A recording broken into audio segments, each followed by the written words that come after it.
Berikut adalah hal-hal yang perlu dilakukan dan hal-hal yang tidak perlu dilakukan bagi teman-teman calon mitra statistik BPS 2024 dalam updating data diri. Hai, Assalamualaikum warahmatullahi wabarakatuh. Selamat datang saya ucapkan di Uswa Ulia channel yang masih sama membahas tentang beragam aplikasi dan informasi. Apa kabar teman-teman semua? Semoga selalu dalam lindungan Allah Subhanahu wa taala. Amin amin ya robbal alamin. Ya, sebelumnya terima kasih disampaikan bagi teman-teman yang telah mengklik video ini, dan untuk pembahasan pada kali ini akan saya informasikan bagi teman-teman, semoga ini bermanfaat tentunya ya, yaitu mengenai hal-hal yang harus teman-teman lakukan dan hal-hal yang tidak perlu teman-teman lakukan dalam mengupdate data diri sebagai calon mitra statistik BPS 2024.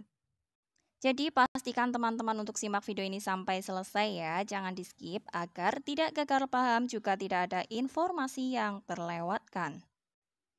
Ya, langsung saja masuk ke pembahasannya ya. Apabila teman-teman sudah punya akun BPS, akun Sobat BPS, maksudnya ya teman-teman tinggal lakukan updating data diri saja dengan cara mengubah datanya. Sudah pernah saya bahas di video sebelumnya bagaimana cara untuk register atau untuk mengubah datanya, dan hal-hal yang teman-teman lakukan pada saat updating data diri.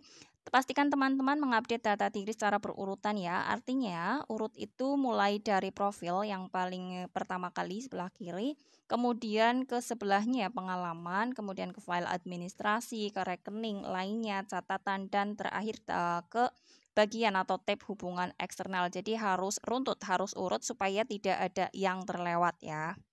Dan teman-teman, selain berurutan, teman-teman juga diharuskan untuk menyimpan selesai isi profil sampai hubungan eksternal terlebih dahulu, baru lakukanlah simpan. Jadi harus berurutan tadi ya, dari profil, pengalaman, file administrasi, rekening lainnya, catatan hubungan eksternal. Kemudian apabila ketujuh tab tersebut sudah lengkap isiannya, baru teman-teman klikkan simpan. Jadi teman-teman jangan lakukan selesai ngisi profil simpan, selesai isi pengalaman simpan, selesai isi file administrasi simpan. Jangan seperti itu, jangan per tab disimpan ya. Tetapi harus selesai 7 tab dilengkapi semua baru disimpan. Teman-teman juga harus memastikan untuk kota, provinsi di mana teman-teman lahir itu harus terisi kota mana, provinsi mana. Jadi kota atau provinsi teman-teman lahir dan juga kabupatennya itu teman-teman harus isi juga ya, harus, dan ini harus diisi, jangan sampai dikosongkan atau dikosongi.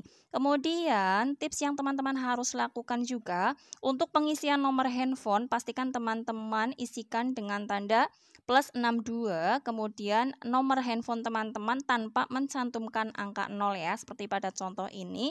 Maka untuk yang benar adalah yang ini, yang bawah ya, yang tanpa 0 tanpa 0 sesudah angka 62. Jadi harus langsung +62 8 berapa, seperti itu.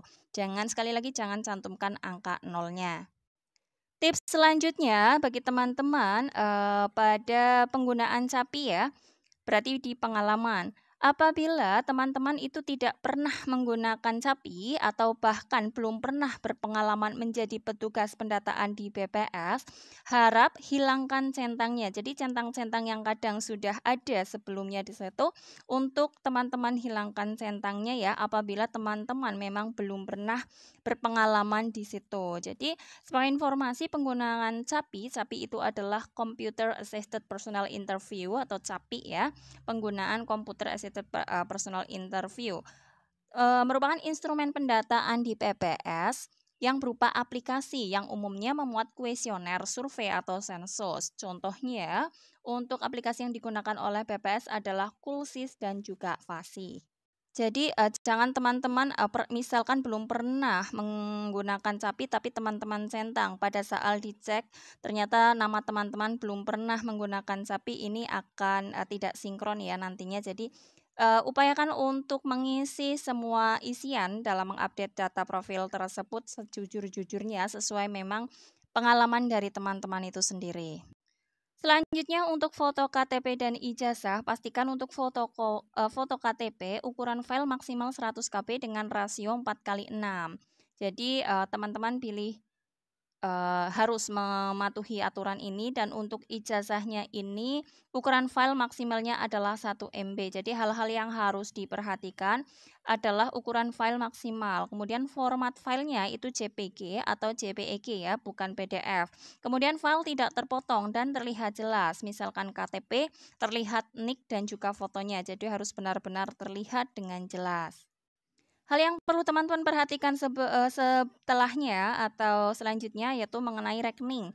Untuk nama bank, teman-teman isi pilih sesuai bank yang teman-teman gunakan, kemudian nomor rekeningnya dicantumkan, nama pemilik rekening. Ini untuk versi sebelumnya di versi 1.5.1 tidak ada nama pemilik rekening. Bahkan di versi 1.5.3 juga tidak ada untuk nama pemilik rekening.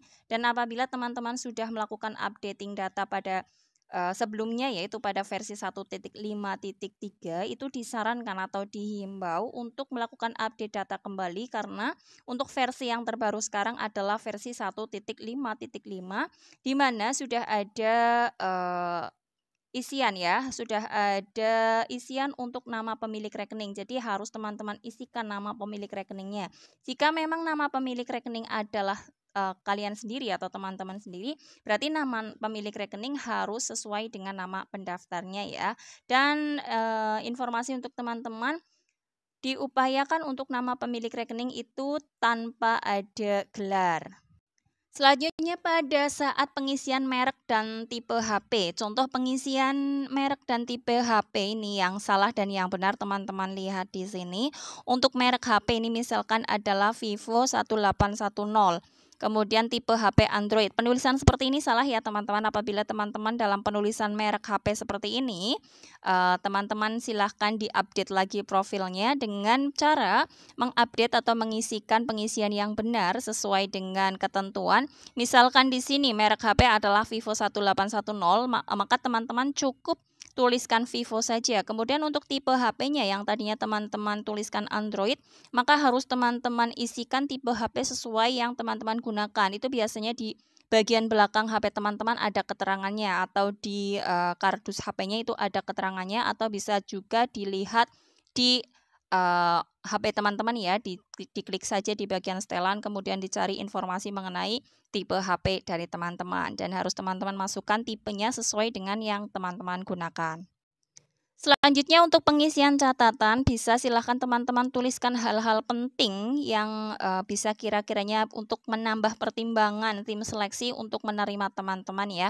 Tetapi apabila teman-teman merasa tidak perlu lagi menuliskan catatan sudah cukup, maka biarkan kosong saja, tidak perlu diisi, tidak apa-apa.